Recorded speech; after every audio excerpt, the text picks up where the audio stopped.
Merry Christmas. I hope you all had a special day yesterday. Of course, as 2025 comes towards the end of the year, how quickly has it gone? It's been a great year for the stable, and looking forward to getting up to the sales at the Magic Millions in early January. So Jim's done a lot of groundwork, and we're excited about that. Must say, yesterday, Christmas was a little bit of a paradoxium for me, with Paradoxium travelling up to Queensland. He had travel sickness, and he's out of this Saturday and out of the Magic Millions as well. So that's devastating. But the main thing is he does look to be recovering okay, and that's the main thing. So hopefully we can get him right as rain and possibly look at an autumn campaign. I guess on the positive, last week the winners were great. Sword Play was absolutely fantastic at the Gold Coast last Friday night. She went quick, she had to work from the wide gate and was dominant. So she's got a slot in the Sunlight, $3 million slot race on the 10th at the Gold Coast, so looking forward to getting her there. Rachel King will ride, and that's exciting. I think she's going to be slightly better at the 1100. I think if she can draw a gate, she's definitely a live hope there. War Woven was absolutely huge first start. He handled everything so well. He's got a great attitude, and he was a really good winner on debut. So he's going to run again next Saturday at Eagle Farm in a 2-year-old 1200 metre handicap, and then hopefully into the Magic Millions third up. He's very exciting. He's got a great attitude, and he had a nice gallop this morning. We're very happy with him. So really looking forward to him next Saturday. It's going to be a big day, actually. I guess the lead up to the Magic Millions, the traditional lead up. You've got the buffering. We've got Sandpaper, who's a great second last week, possibly going there, as well as Robusto. Dance to the Boom will be in the Nudgy Stakes. So there's a lot going to be happening up there. I guess the other one was Roma Green too. He was absolutely fantastic first start. He didn't win by a big margin, but I just think he's a horse that's going to continue to improve and get better and better. A lot of trialers during the week. Profitable was a lovely trial from last to first. She's possibly going to run next Saturday, Randwick week, in the 1,000 metre 2-year-old race, and she's very exciting. Very rarely do they come from last to first at Rose Hill in the trials. So even race day, it was a great trial. She's a very promising filly. Okay, is that a good start? Any questions? Yep. When you were giving the Paradoxium update, there were only a small handful of people online, and now we've got close to a couple of hundred, so maybe it's great. Thanks for joining us. But do you just want to recap Paradoxium? Yeah, so unfortunately he travelled up, and what can happen with horses and people, anyone, he had a bout of travel sickness, and he seemed really bright when he arrived, but then he was very sick afterwards. So unfortunately he's out of the Bruce McLaughlin this week, and he's had to be treated, so the medication means that he's going to be out of the Magic Millions. Thankfully he looks to be recovering, all his vital signs are improving, so that's the main thing, his health and well-being. Okay. You want some questions? Yes, please. Matt wants to know, when is Overpass running again? Yeah, so Overpass, he's actually still in transit back from Perth. The flight was delayed, and he's currently in Victoria, so he's coming up, I think, the start of next week. He'll have a bit of a break, and we'll head towards TJ Smith, where he was such a good second last year. Of course, that's the first Saturday in April. Adam is asking, well, he says, Merry Christmas, and what are the plans with Miss Trentino? Miss Trentino's just come back into work, so she's still probably 4 or 5 weeks off running. Of course, she won her last 3. Just got a jockey's agent, McDonald's agent, ringing me. That's always a positive. Famous people don't ring me. So, no, she did a really good job. Won her last 3. She's back in work now, and hopefully she can go on to better things. Shane is asking, what are the plans for Unleashing? Unleashing is going to run Saturday week in a fillies and mares benchmark 78 1400. I thought she was good first up. We all want to win. I just think it was on the short side, but she had an easy gallop yesterday morning, Christmas Day. I was there, and she looks to be going well. So she'll gallop again on Tuesday. Go into that race. She's going to get no weight, but I think she'll be very competitive in the 1400 suits. And Jeff is asking about Mayfair. Next race, the 10th or the 17th, do you Probably think? leaning towards the 10th. He is a Magic Millions horse. He possibly could get in the Cup, but there's a couple of options possibly on the 10th, and they might just be winnable options. So I'd love to get him back winning first and foremost. Okay, let's go through the runners. Okay, so we've got runners all over the place. We'll kick off with Eagle Farm on Saturday. More Victorious. He looks to lead. He was great in the Ingham last time. He sort of boxed on for a great 6th. I think he's in really good order. Jason Collett rides. He's Lobby's tip, and I think he should be able to roll forward. He's rock hard fit. I think he's a great chance to get those Derby colours up in another stakes race. We'll go to Gosford on Sunday. Pillow Talk, she was in today. She's just been getting wide gate after wide gate after wide gate. So hopefully we're going to go to the woods to Gosford Guineas. It's going to be a big ask. It's a tough race, but she is well, and I think she's forward enough to run. Going to need a lot of luck from the wide gate. But hopefully if she can go well enough, she could well cement herself into the Magic Millions 3-year-old race. Talking about the Magic Millions 3-year-old race, we also have OLA running in the Bow Road Plate. I thought she trialled really well during the week. So that's 1,300. That's Saturday week, and then she'll go into the Magic Millions 3-year-old race, all going well. Okie dokie. So I think Pillow Fight, we're going to need luck. But you've got to be in to win, and she was very good first up as a 2-year-old winning. We've also got Orange on Tuesday. Lego Masters making his debut. He's trialled actually really well. He trialled during the week. He's got an awkward gait, but it's a race he'll probably go quick enough. He's definitely not out of it. And QS, she's got a bad gait too, but there are a number of emergencies. She will get in, and she was a dominant winner at Newcastle last time, so she can definitely go back to back. And then we're straight into Randwick. So, talking about Magic Millions, we're getting excited. Mass Vingo, I thought she was really good first up at Wyong. She's got a great gate tomorrow, gate 1, Rachel King ride. She should be able to put herself midfield, maybe just in touch in front of that. And I think she's really well suited. Second up, 1,100 suits. I think she's a great each-way chance. And she's Luke's tip and George's tip. So I think she'll be a really good chance. George has been away in New York, and she's back soon enough.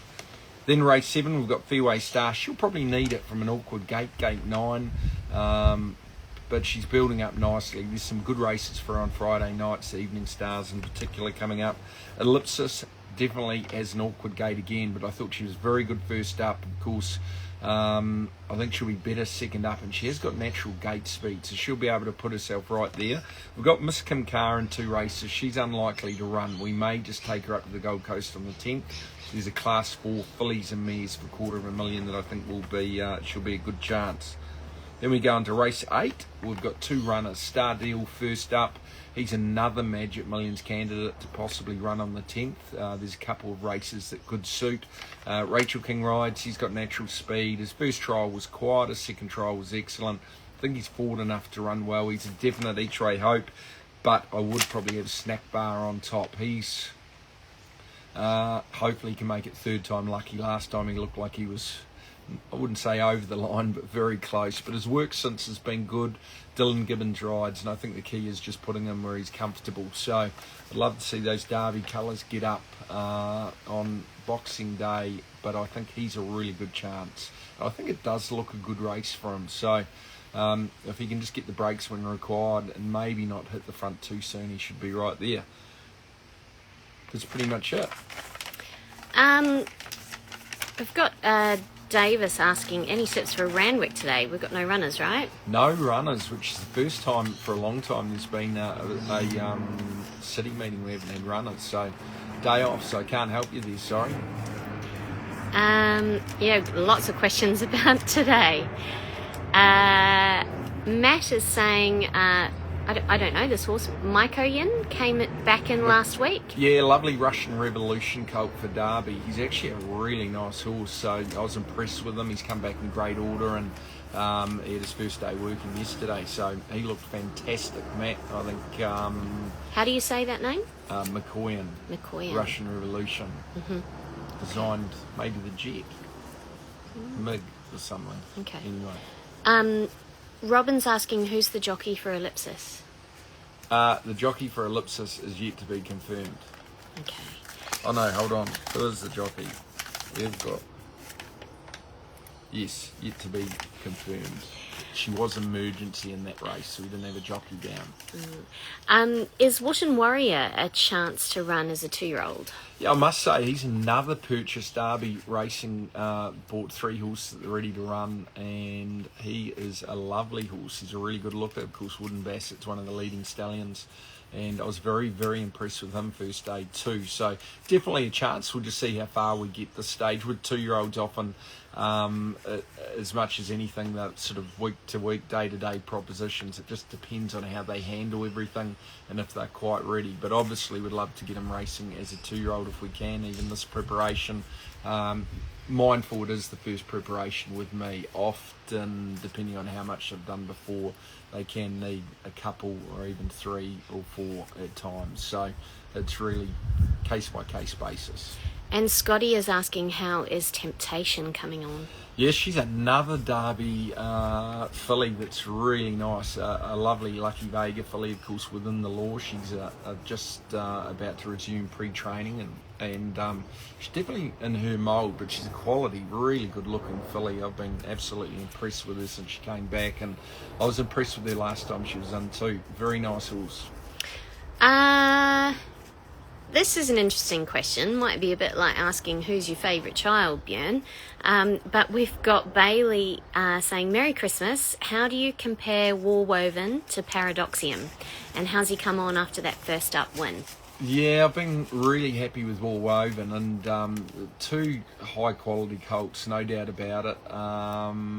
It's hard to compare them and say which one is better. I guess time will tell, but the one common thread between them, both got very good pedigrees, both good looking horses, and very important for a 2-year-old, they've both got great attitudes. So from that point of view, they've been very straightforward, both of them, and hopefully with a good attitude that holds them in good stead going forward too. And it's one thing, generally there's no specific rules, as we all know, but particularly for early 2-year-olds, attitude is a big positive.